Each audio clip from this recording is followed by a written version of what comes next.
Hello guys, hello Pisces. Welcome dito sa aking channel, Kapalaran 888. Welcome. Alamin natin Pisces ko ng messages, vibration, gabay energy para sa inyong lahat. General reading, so I hope na makuha mo yung energy. Okay, Pisces. Beware pala guys sa mga magnanakaw ng videos na ginagawa nilang clips or ginagawa nilang reels, kasi yung mga videos na yan is nagna-notify sa akin na may mga gumagawa or ninanakaw nila, and please lang, paki-report na lang, okay? Okay, so Pisces, meron kang first two cards dito. As a full-time job, serving, do it a little at a time in the 6th house. And meron din sa ilalim niya is house to. So energies to meet the challenge of the desires regarding resulting from the honesty and strength of in Aries. So dito sinasabi na yung mga Pisces dito, pwedeng meron kayong mga trabaho na hindi masyadong or hindi long term. So may mga part-timers lang na Pisces dito. Nakikita mo dito na sinasabi sa'yo na huwag kang masyadong mag-alala kasi konting test na lang, makukuha mo na yung full-time job or yung deserve mo na long-term job or career or anything na minamanifest mo. Ang next card mo dito is energies to meet the challenge of. So may Aries energies na sinasabi na this week ay magkakaroon ka ng sobrang confidence. Yung confidence level mo is nasa peak. And may mga positive good news and positive result dahil sa pagiging honest mo or sa pagiging totoo mo sa sarili mo. Okay?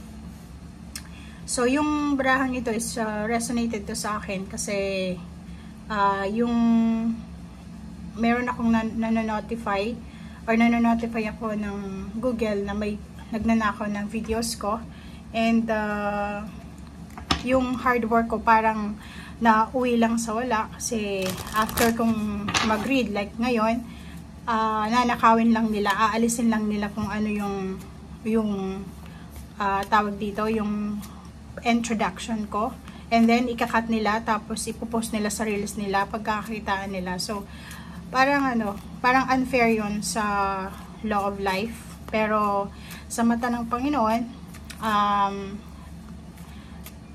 hindi maganda yon, so masama yan, so bahala na. And everyday bago ako nagre-read, hindi yung reading na basta lang read ng read, nagmamanifest ako, nag-a-affirm ako, nag-offer ako ng intention about sa mga makikinig, okay?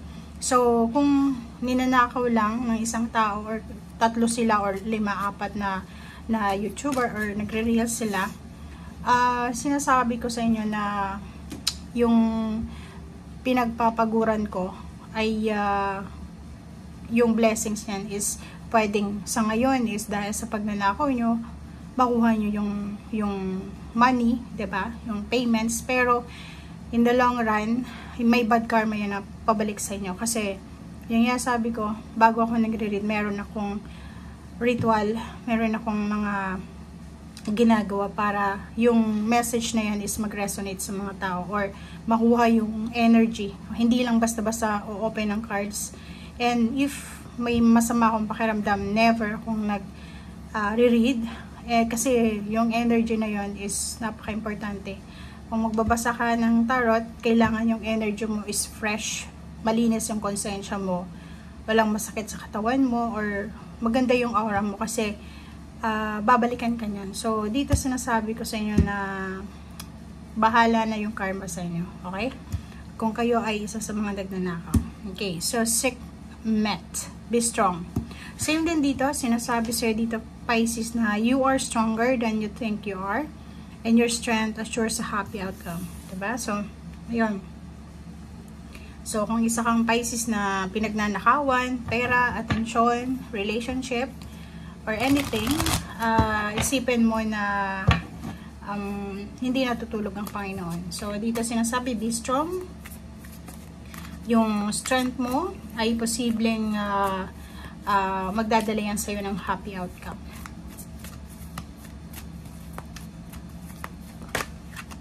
Okay, so number 9, material harvest.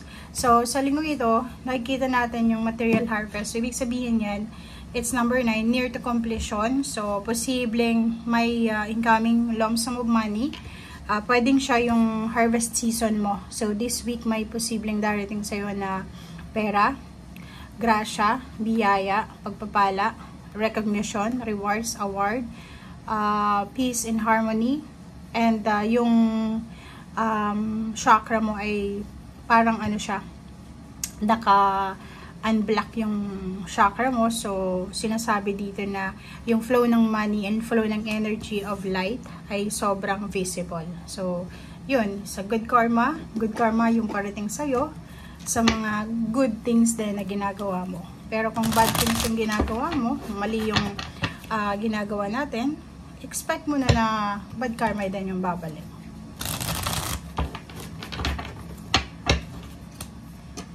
Okay.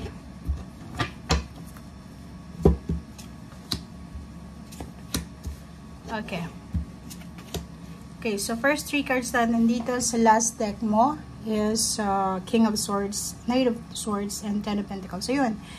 Nakikita ko sure dito na isang napakabilis na balita.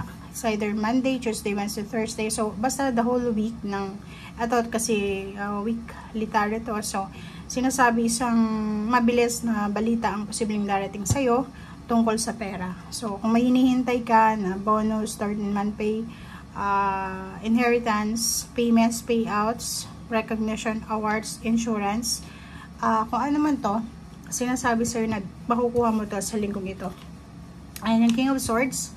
Nakikita ko siya dito na yung focus mo ngayong linggo is makaalis ka sa financial scarcity. Parang yung King of Swords kasi is moving forward ka, papunta doon sa mas secured, mas stable, mas peaceful na financial new beginnings. Okay. So, the Lady and the Lord, number 6, balance. So, family life, relationship, money, career, sinasabi na balanse itong linggong ito. So, kung, for example, for the past few weeks or months, hindi masyadong balanse yung usaping pera sa'yo kasi ang dami sigurong mga obligations, duties, responsibilities, mga expenses, or mga bills. Dito sinasabi na mabalanse. May papasok, meron ka din na ilalabas. May tutulong sa'yo, may tutulungan ka rin. Parang ganun. Five of Cups.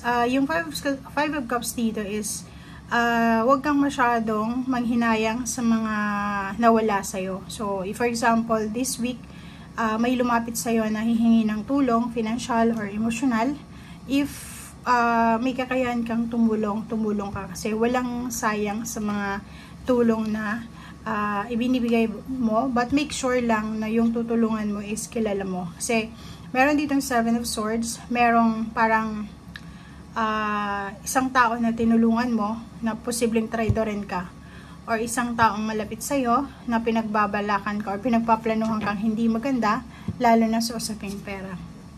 Ang Queen of Wands, sinasabi sa'yo dito ng Queen of Wands na yan na on the way ka na sa financial freedom. On the way ka na para, for example, kung marami kang utang, marami kang mga bills, or marami kang mga kompromiso sa usaping pera, sinasabi niyan sa'yo na on the way ka na sa financial freedom. And kung ano man itong pinagdadaanan mo sa ngayon, may hidden message or may hidden message or hidden reason kung bakit nangyayari yan sa'yo. Okay, so masaya. Sa linggong ito is posibleng makakaramdam ka ng sobrang saya.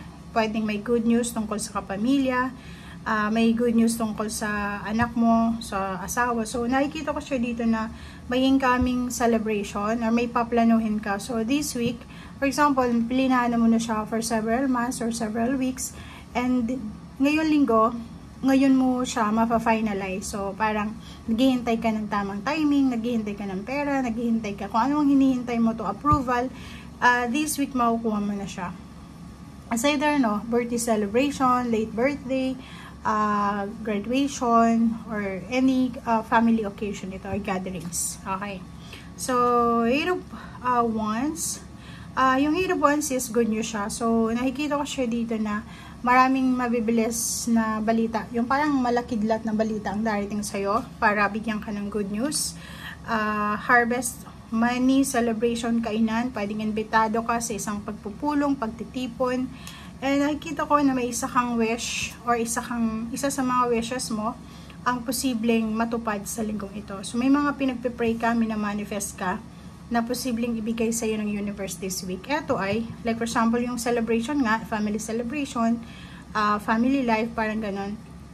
Parang, ngayong linggo, yung plano mo ay abot kamay mo na. And 6 of Cups, posibleng travel back home or pa-uwi ng Pilipinas, kung nasa ibang bansa ka or sa probinsya. Basta nakikita ko siya dito, isa sa mga pinaplano mo dati ng bata ka pa or ng panahong walang-wala ka pa, ay posibleng ma-manifest mo siya. Okay? So, yun yung sinasabi ng Baraha sa'yo. Pisces, maraming salamat. Bye!